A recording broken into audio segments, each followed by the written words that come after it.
Cette revue de la presse vous est offerte par le ministère camerounais des Transports.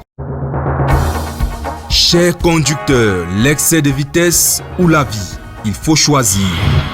L'inattention, l'imprudence, l'impatience ne vont pas avec le volant. Ceci est un message du ministère des Transports. Bonjour à tous et bienvenue à cette nouvelle édition de la revue de la presse camerounaise, la dernière sortie de cette semaine d'ailleurs. Commençons notre périple ce matin avec le quotidien national bilingue Cameroun Tribune qui nous renseigne s'agissant des nouvelles universités d'État que l'on prépare la rentrée.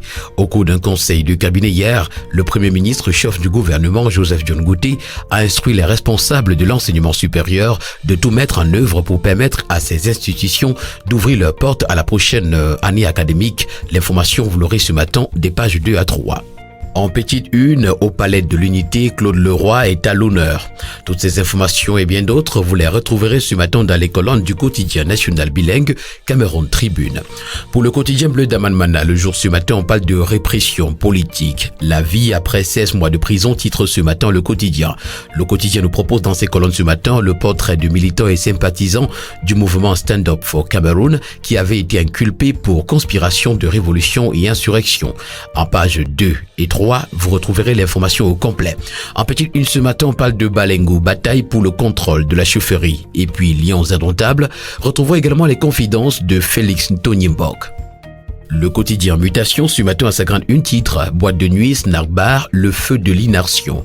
Au mépris de la loi, nombre d'espaces de loisirs n'offrent pas les garanties de sécurité pour les clients. La tragédie du livre tire le gouvernement dans son sommeil. L'information ce matin, vous l'aurez des pages 4 à 5. Le quotidien Émergence qui est également un kiosque ce matin titre à sa grande une, drame au Leaf Club et à Olembe, le gouvernement serre la vis. Et puis en petite une, Pamol CDC, pourquoi la justice est aux trousses des directeurs généraux. Cameroun, 300 000 personnes sont sorties de l'insécurité alimentaire. Filière Manioc, Yaoundé accueille un forum. Et puis Pipeline Tchad Cameroun, le droit de transit du pétrole tchadien est en baisse.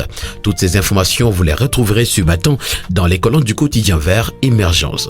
Pour le quotidien de Feu Pius Ndiaoui, le messager ce matin, on parle de concession forestière. Jules Dorette Ndongo est accusé. La Fédération nationale des associations et syndicats des PME-PMI de la filière bois saisit le Premier ministre et le Minetat SGPR pour les tripatouillages, magouillages et collusions d'intérêts. L'information ce matin, vous l'aurez en page 3. En petite une, on parle de fête de la jeunesse. Le défilé renaît de ses cendres. Et pour amplement parler de défilé ce matin, le bi-hebdomadaire Génération Libre s'intéresse à la 56e édition de la Fête de la Jeunesse, une célébration en mode défilé sur fond de restrictions. C'est la substance de la communication relative aux préparatifs de l'événement que le ministre de la Jeunesse et de l'Éducation civique Mounouna Foutsou a donné le 27 janvier dernier à Yaoundé. En petite une, on parle de coopération. Retrouvons le programme C2D Capitale Régionale qui est satisfaisant. Et puis, cabale contre le directeur général de l'OAPI, les éclairages de Denis Boussou sont à retrouver. Complexe sportif d'Olembe, le stade maudit titre ce matin le journal à caractère satirique Le Popoli. Dans une caricature du président de la République, le Popoli lui attribue une parole « Je laisse à Idio son vieux stade et Motsepe veut me ramener là-bas ». En petite une, on parle de Burkina. Blaise Compaoré sur le retour s'interroge le Popoli ce matin. Et puis, passe d'âme entre le port autonome de Douala et le fisc. Le quotidien L'économie pour sa part ce matin est intéressé à sa grande une par la bauxite de Mini-Martap. Le quotidien nous propose de savoir pourquoi les populations s'opposent à la signature de la convention d'exploitation. Dans une correspondance adressée au chef de l'État, Paul Biya, il souhaite entre autres que certains aspects de ce projet, notamment ceux du plan de gestion environnementale et sociale, soient discutés et révisés. L'information vous l'aurez en page 3 ce matin. En petite une, on parle d'initiative. L'OAPI réduit le coût de protection des marques.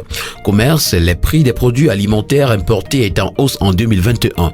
Bassin du Niger également, plus de 560 millions de francs CFA pour l'adaptation climatique et puis indice de perception de la corruption, le Cameroun améliore son score. Toutes ces informations et bien d'autres, vous les retrouverez ce matin dans les colonnes du quotidien L'économie. La situation alimentaire préoccupe à l'extrême nord, nous renseigne le tri-hebdomadaire L'Œil du Sahel à sa grande une. En petite une, on parle plutôt de développement. Le nord promeut l'économie locale et puis fait de la jeunesse, le défilé aura lieu. Septentrion aussi, le soleil et le vent pour pallier au délestage. La canne de l'intégration pousse à part ce matin, titre à sa grande une au Lembe, enfer et résurrection. L'ambiance de cimetière à la fan zone du stade éponyme et espoir perdu des commerçants sont à retrouver ce matin dans les colonnes de la canne de l'intégration qui nous présente également les perspectives objectives de la réouverture de l'édifice avant la finale de la canne 2021 pour les autorités. En petite une, on parle toujours de la canne 2021, pronostic sur le carré d'As. Et puis leçon à tirer, la canne au Cameroun parle déjà à la Côte d'Ivoire. Le quotidien est signant également. Ce matin, on parle de la CAN 2021 et nous renseigne que la com est au banc de touche. D'après le quotidien ce matin, les rumeurs en tout genre font les choux gras de la presse internationale, servant un tissu de mensonges et de contre-vérités sur le plan d'accueil à l'opinion. Une situation due à un déficit criard de communication gouvernementale sur cet événement continental qui vient élarguer les sacrifices consentis par le peuple et le président Paul Biya. L'information ce matin, vous l'aurez en page 24. En petite une, Cameroun-Égypte, l'état des lieux de la coopération foncière est à retrouver. Et puis chantier Tuy-Mankim, CR20 lance les travaux. L'hebdomadaire Censure, pour sa part ce matin, est intéressé par l'an 2021 et nous présente justement cette année au rétroviseur. Retrouvons les capitales pièces du puzzle biaïste. En haut de une, l'hebdomadaire Censure s'intéresse au Conseil régional du Sud et la criminalité financière. Odeur de détournement massif avec l'onction du président, nous renseigne ce matin l'hebdomadaire. Le quotidien Éco-Matin qui parle de NFC Bank ce matin nous renseigne que le directeur général et le président du conseil d'administration sont connus. À son autre une, c'est plutôt la crypto-monnaie qui intéresse. Incursion au cœur de la nébuleuse Lieb-Limal. Télécommunications, une alliance Orange-Bharti-Airtel pour la conquête de l'Afrique et puis région de l'Est, comment les marchés transfrontaliers tombent dans la désuétude. Toutes ces informations, vous les aurez ce matin en parcourant les colonnes du journal Éco-Matin. Terminons avec le quotidien Éco-Santé qui parle d'élections à l'Ordre national des médecins. La région du centre demande la mise en place des conseils régionaux.